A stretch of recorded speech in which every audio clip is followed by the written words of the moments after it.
Future Now Show. Brought to you by the Club of Amsterdam. Hi, everybody. My name is Michael Pachlatko. I'm Vice President for Finance at Joule Assets Europe. First of all, I'd like to thank Felix Bopp and the Club of Amsterdam for hosting me on this episode of the Future Now Show. Today, I would like to talk about some of the key challenges and drivers that we are seeing in financing the energy transition. Let me first give you all a little bit of background where I'm coming from.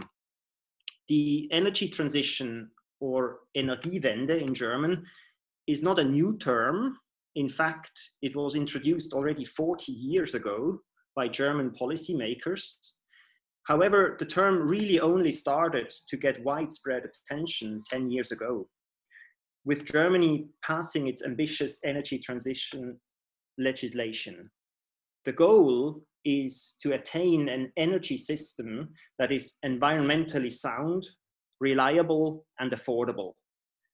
This new system will rely on renewable energy sources, such as hydro, wind, or solar, energy efficiency, energy storage, and energy demand management. And therefore, the system will be much less carbon and resource intense. At the same time, however, the energy transition will also entail a democratization of energy, away from a handful of big companies with centralized power generation plants to a decentralized system of prosumers, meaning citizens that no longer only consume, but also produce energy and provide energy services for the system. The last decade has shown a massive acceleration of these dynamics, so that prices for photovoltaic modules have dropped 80% and prices for batteries have dropped 90% in one decade. While Germany was clearly the pioneer in this, the energy transition has definitely entered the European stage. Last November, a new European Commission was formed. Ursula von der Leyen, as the new president of the European Commission, has announced a set of 6 priorities for her presidency, of which the first one has been named the European Green Deal, to become the first climate neutral continent by 2050. For the next decade, until 2030, a cut of 50 to 55% of CO2 emissions is targeted, requiring investments in the trillions of euros. The European Commission alone looks to provide 1 trillion euros in public funds over this decade, but multiple times thereof needs to come from private capital. In fact, for energy efficiency alone, and an additional 177 billion euros of investments will be required every year until 2030. But the European Commission's strategy is not only about triggering investments. In fact, it is interesting to see the key areas of responsibility that were assigned to the 3 executive vice presidents of the Commission. We have Frans Timmermans from the Netherlands, responsible for the European Green Deal. We have Margrethe Vestager from Denmark, working on a Europe fit for the digital age. And Valdis Dombrovskis from Latvia, responsible for an economy that works for people. So we are indeed looking at sustainability, but also at digitalization and social coherence as the top priorities in this new commission. In fact, energy poverty alleviation and helping workers and communities which rely on the fossil fuel value chain will be paramount to the success of this fundamental transition. The energy transition would therefore need new business models that no longer just focus on selling energy as a commodity to a unified pool of passive consumers. Instead, business models need to become much more inclusive so that benefits can be shared and solutions can be proposed also for small projects and small pockets, ideally with no upfront costs. A broad range of new models is currently being tested and developed, including energy performance contracting, on-bill and on-tax financing, energy cooperatives, crowdfunding, and others. They all have in common that they look to lower the bars for citizens and small companies to participate in the energy markets. At the same time, many of these business models are driven by digitalization that enables more easy access to data, more efficient operational processes, and a full transparency and independent verification of delivered services and results, be it for energy bills, achieved savings, CO2 emissions, or certificates of origin. In a similar way, the telecom industry and the software industry have been fundamentally disrupted in the last decade. We will now see the energy industry getting disrupted with a lot of the incumbent players disappearing and new market participants entering. This is indeed the democratization of the energy world. The energy transition truly is working at the confluence of the three top priorities for the next decade: sustainability, digitalization, and social coherence. But things are not only moving in the energy world. The financial industry is increasingly put under scrutiny to disclose environmental, social, and governance, so-called ESG criteria in their portfolio reporting. This means that companies and investors who invest in these companies no longer can focus exclusively on the financial return, but are held accountable for how the capital is put to work: use of resources, pollution, human rights abuses, gender equality, and corruption. The list goes into the hundreds of additional criteria against which investments are being measured.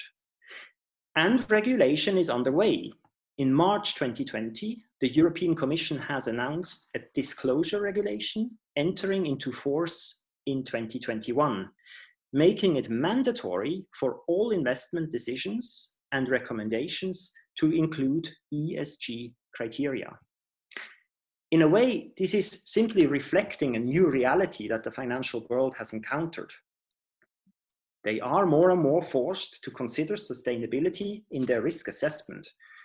When Pacific Gas and Electric, PG&E, the largest US utility, filed for bankruptcy in the wake of California's catastrophic wildfires, it cited climate change as a material cause of its petition. It was the first time that climate change was specifically cited in such a context. And sustainable investments are no longer just a niche product for naive do-gooders. Quite the contrary, the Boston Consulting Group found in a recent study that ESG metrics were statistically significant in predicting the valuation multiples of companies in all the industries it analyzed. All else being equal, valuation multiples of the top performers were 3 to 19% higher than those of the median performers. In other words, doing good now also pays off. Now, when the company I work for, Joule Assets Europe, had started working in Europe 6 years ago, our first idea was to create an own dedicated energy efficiency fund. We have, however, quickly realized that there wasn't any lack of capital sources, nor a lack of viable investment opportunities in sustainable energy assets. But somehow there was, and there still is, a mismatch or somehow a gap between these two. Investors usually refuse 90 to 95% of project opportunities introduced to them, and energy service companies struggle to grow as they do not find reliable capital partners willing to invest into projects of less than 1 million euros. And this is indeed a vicious cycle, because an investor's overhead cost for due diligence will quickly exceed any economic amount that small projects of 50,000 or 100,000 euros could sustain. So it's particularly the small projects and small and medium-sized companies, the SMEs, that suffer from this mismatch. the most. That was indeed the starting point for a first initiative that Joule Assets has coordinated under the Horizon 2020 umbrella from 2016 to 2018, together with 2 universities, an energy service company and an insurance company. We have built a software platform called eQuad that really brings together both worlds and bridges this finance gap. Project developers submit their investment opportunities directly on the platform, which then translates all the technical terms of equipment used and kilowatt hours saved into a financial plan in a format that is well accepted and understood by the investment community. We can therefore standardize the project underwriting process to a degree that helps project developers increase their chances of getting financed and helps investors finding a higher percentage of high quality projects, which in turn lowers their overhead costs. This is particularly relevant for all project sizes of below 1 million euros, who have particularly hard time accessing financial sources. However, this is really only a first step, and having worked with the eQuad platform for a couple of years, we have seen further areas of support that are needed in the process. So we are currently working in a new Horizon 2020 initiative called LAUNCH, where we work together with a commercial bank, BNP Paribas Fortis, a fund manager, Luxembourg-based Enersafe Capital, an energy service company, the New Energy Group from Ireland, and the largest Dutch research organization, TNO. There are 2 main focus areas in the LAUNCH project: project finance support and private equity support. In the project finance support, we are developing 2 main tools. One is a standardized contract that is off balance sheet in a way that it delivers energy as a service. So energy is not sold as a commodity, but light or heat is sold as a service to the end client. This means that equipment such as lamps or heating can be installed at the client's premises without this client having to purchase the equipment and account for it as an asset on his or her balance sheet. Instead, the equipment ownership stays with the installer and the client simply pays for the output, the service. We see this type of model already with car leasing or in buildings also, for example, with office printers. The end goal here is securitization, allowing capital deployment at scale and lowering the cost of capital for project developers. Currently, the LAUNCH Consortium is testing this as a service contract with a number of stakeholders. And for the next 18 months, we are further developing and refining this contract in yet another pilot round early 2021 until we get to a project end in October 2021. We have already seen a similar dynamic taking place with securitization in the field of renewable energy projects in recent years that were pooled and packaged into asset-backed securities, for example, green bonds. And these were entirely made up of, for example, solar or wind energy projects. Now, achieving the same with energy efficiency projects is a challenge, as these projects usually are less homogeneous. They use different types of technology, and there are a number of other risks to be considered. So the LAUNCH project also established a first of its kind risk assessment protocol that allows a complete and transparent risk analysis through the securitization process. All the important areas of energy efficiency projects, such as performance, operations, change of control, and credit risk, are outlined in detail and backed by all the necessary supporting documentation. A first version of this protocol is now ready for testing as well, and in a second round, we will also be looking to incorporate the ESG criteria making this exercise fully market ready by 2021. In this way, the risk assessment will be standardized from the client, the contractor as an intermediary, to the first lending bank, the securitization vehicle, and the ultimate buyer of a security. So all along the value chain, we have full transparency on what has been modeled, what has been assessed in terms of risk, how it is quantified, and what results have actually been achieved. The second focus area of the launch project is customized support for small and medium-sized enterprises that work as project developers and promoters of these new business models that I have mentioned before. This whole sector still lacks the private equity investments to really grow substantially and make an impact.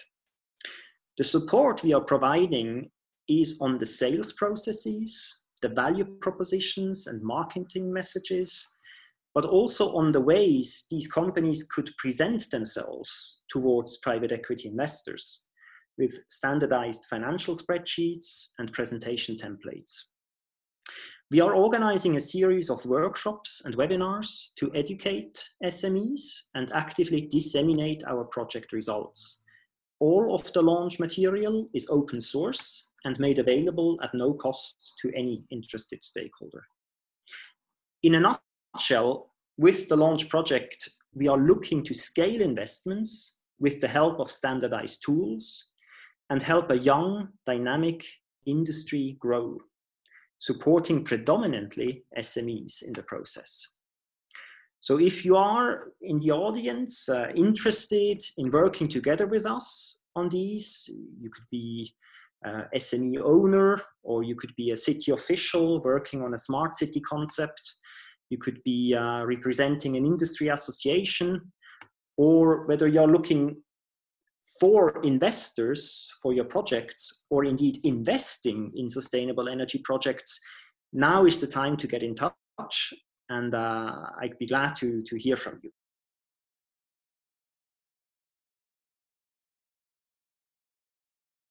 So my wish really would be that we make the most of this decade that lays ahead of us, that we indeed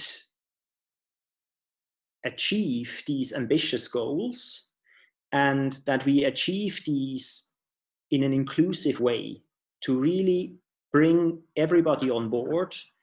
Now this session is being recorded during the time of the coronavirus crisis, and we all know already that it will take a serious toll on the economy as a whole.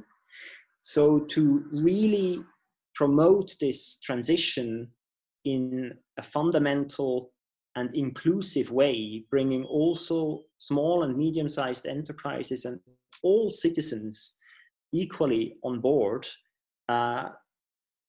is really paramount to the future of Europe. Thank you very much again to the Club of Amsterdam for hosting me today.